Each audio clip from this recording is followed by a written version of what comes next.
Hello అందరికీ.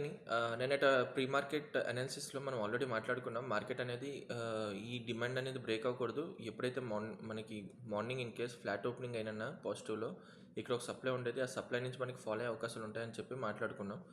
But ఈ demand మాత్రం రెస్పెక్ట్ చేయాలి కంటిన్యూ చేయడానికి అని చెప్పి. కానీ మార్కెట్ ఏమైంది, గ్యాప్ డౌన్ ఓపెన్ అయ్యి ఈ డిమాండ్‌నే బ్రేక్ చేసింది. సో ఆల్రెడీ మనకి ఇక్కడ బయర్స్ వీక్‌నెస్ తెలిసిపోయింది.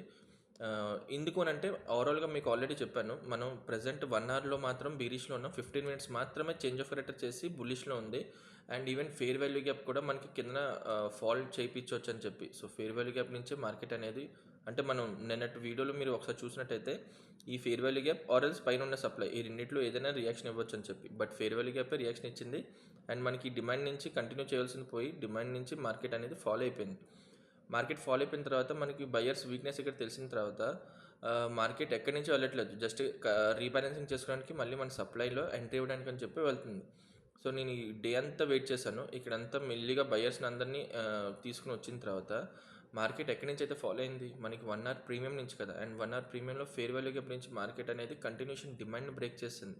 సో ఈ డిమాండ్ని బ్రేక్ చేయడం వల్ల మనం ఇక్కడికి వచ్చిన తర్వాత ఎంట్రీ ఎప్పుడైతే ఆర్డర్ ఫ్లో అంటే నార్మల్గా లోయెస్ట్ టైం ఫ్రేమ్లో నేను వెళ్ళాను. ఇది మనకు సప్లై కదా, లోయెస్ట్ టైం ఫ్రేమ్లో వెళ్ళి నేను ఎంట్రీ తీసుకున్నాను.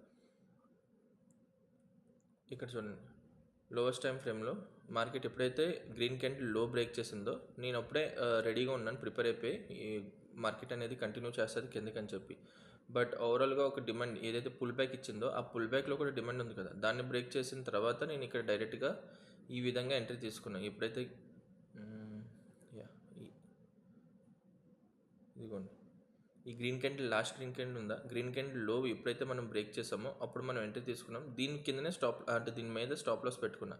ఓవరాల్గా సేఫ్ స్టాప్ లాస్ అయితే మనం ఆ సప్లై ఏదైతే 15 మినిట్స్ ఉందో దాని మీద ఇక్కడ పెట్టుకోవాలి. బట్ నేను అంత పెద్ద స్టాప్ లాస్ నేను పెట్టుకోలేను. ఇప్పుడు నాకు ఇక్కడ ఎంట్రీ దొరికింది కాబట్టి నేను ఇక్కడే ఎంట్రీ తీసుకుని ఇక్కడే స్టాప్ లాస్ పెట్టుకున్నాను. ఇన్ కేస్ ఈ స్టాప్ లాస్ హిట్ అయినా మనకి ఇంకా సప్లై ఇంకా మిటిగేషన్లో ఉంది కాబట్టి మళ్ళీ అక్కడ ఏదైనా ఎంట్రీ ఇస్తే నేను అక్కడి నుంచి ఎంట్రీ తీసుకుందామని చెప్పి పెట్టుకున్నా. సో ఇక్కడ ఎంట్రీ తీసుకున్న టార్గెట్ అనేది మనం 15 మినిట్స్ టైం ఫ్రేమ్ ప్రకారం తీసుకున్నాం కదా, అది మన హయ్యర్ టైం ఫ్రేమ్. సో ఇక్కడ 15 minutes already change of rate అయిన తర్వాత చాలామంది ఇక్కడ నుంచి బయింగ్ చేస్తారు కాబట్టి నేను దీన్ని అన్నింటినీ, ఇది ఇండ్యూస్మెంటే అండ్ ఇది ఎక్కడి నుంచి వెళ్ళట్లేదు. అండ్ ఇది కూడా ప్రీవియస్గా అది ఒక ఇండ్యూస్మెంట్, ఇది కూడా ఎక్కడి నుంచి వెళ్ళట్లేదు. సో ఇవన్నిటిని గ్రాప్ చేసి హయ్యర్లోని బ్రేక్ చేయడానికి టార్గెట్ పెట్టుకున్నా ఈ విధంగా. ఓకే, సో ఇది నా ఎంట్రీ లెవెల్. సో ఈ పాయింట్స్ అయితే చెప్పాను కదా. అండ్ ఇక్కడ ఇండ్యూస్మెంట్కి ఇంకా నాకు ఎటువంటి సప్లై డిమాండ్ ఏం కనిపించట్లేదు. బట్ ఈ ఇండ్యూస్మెంట్ ఏదైతే ఉందో ఇది మనకి కొద్దిగా హడల్ని ఇవ్వచ్చు. అంటే ఇన్ కేస్ టార్గెట్ కానీ రీచ్ అవ్వకముందు ఇదిగోండి, ఇది ఒక డిమాండ్ మనకి కొద్దిగా ఇక్కడ మనకి రియాక్షన్ కానీ ఏమైనా చేంజ్ అంటే కంటిన్యూషన్ సప్లై కానీ మళ్ళీ బ్రేక్ అయినట్టయితే నేను దానికి రివర్సల్ ట్రేడ్ తీసుకుంటాను, మళ్ళీ కంటిన్యూ చేయడానికి హైర్ అయ్యి. ఎందుకంటే మనం వస్తుంది ఒక ఫెయిర్ వాల్యూ గ్యాప్ నుంచి, ప్రాపర్ సప్లై ఏం లేదు. సో జస్ట్ ఇది ఇండ్యూస్మెంట్ కలెక్ట్ చేసుకోవడానికి కూడా వెళ్ళొచ్చు. సో ఇదంతా లిక్విడిటీ కాబట్టి దీన్ని కలెక్ట్ చేసుకొని మళ్ళీ కింద మార్కెట్ కంటిన్యూ, అంటే మళ్ళీ పైకి కూడా కంటిన్యూ చేయొచ్చు. ఈ ఫెయిర్ వాల్యూ గ్యాప్ బ్రేక్ చేసి పైన ఏదైతే సప్లై మార్క్ చేసుకున్నామో దాన్ని కూడా మిటిగేట్ చేసి మళ్ళీ కింద ఫాలో అవ్వచ్చు. ఇలా కూడా జరగవచ్చు. ప్రైస్ డెలివరీ బట్టి అప్పుడు మనం మన ఐడియాలజీని చేంజ్ చేసుకుందాం. సో ప్రెజెంట్ ఇంకా మార్కెట్ క్లోజ్ అవడానికి ఇంకొక 1 అవర్ ఉంది, అప్రాక్స్ ఒక 1 అవర్ ఉంది. సో చూద్దాం టార్గెట్ ఎంతవరకు రీచ్ అవుతుంది అని చెప్పేసి. ఓకే, ఆల్మోస్ట్ మన టార్గెట్ దగ్గర వరకు మినిమం 1:2 1:3 దగ్గరకు వచ్చింది.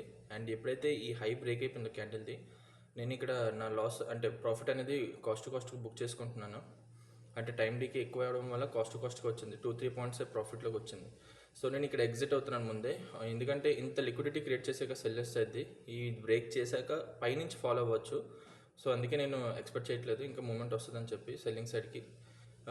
ఏదైతే పైన మనం ఆల్రెడీ మార్కెట్కి ముందే చెప్పుకున్నాం, ఇది ఒక జస్ట్ ఫెయిర్ వాల్యూ గ్యాప్ నుంచి వస్తుంది. ఫెయిర్ వాల్యూ గ్యాప్ నుంచి వచ్చినప్పుడు ఓన్లీ లిక్విడిటీ కలెక్ట్ చేయడం దాని పని కంటిన్యూ చేస్తుంది.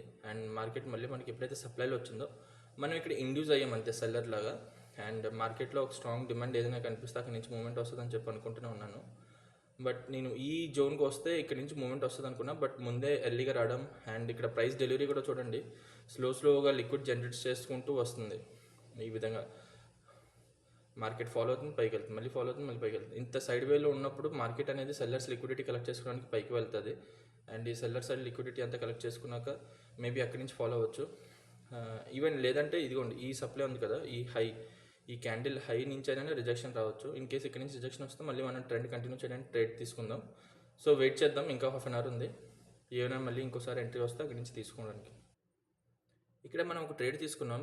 ఆల్రెడీ మనం చెప్పుకున్న ఇక్కడ ఒక సప్లై ఉంది. ఆ సప్లై అండ్ ఈ గ్రీన్ క్యాండిల్ ఏదైతే 313 క్యాండిల్ ఉందో దాన్ని లో బ్రేక్ చేసిందో మనం అక్కడ ఎంట్రీ తీసుకున్నాం.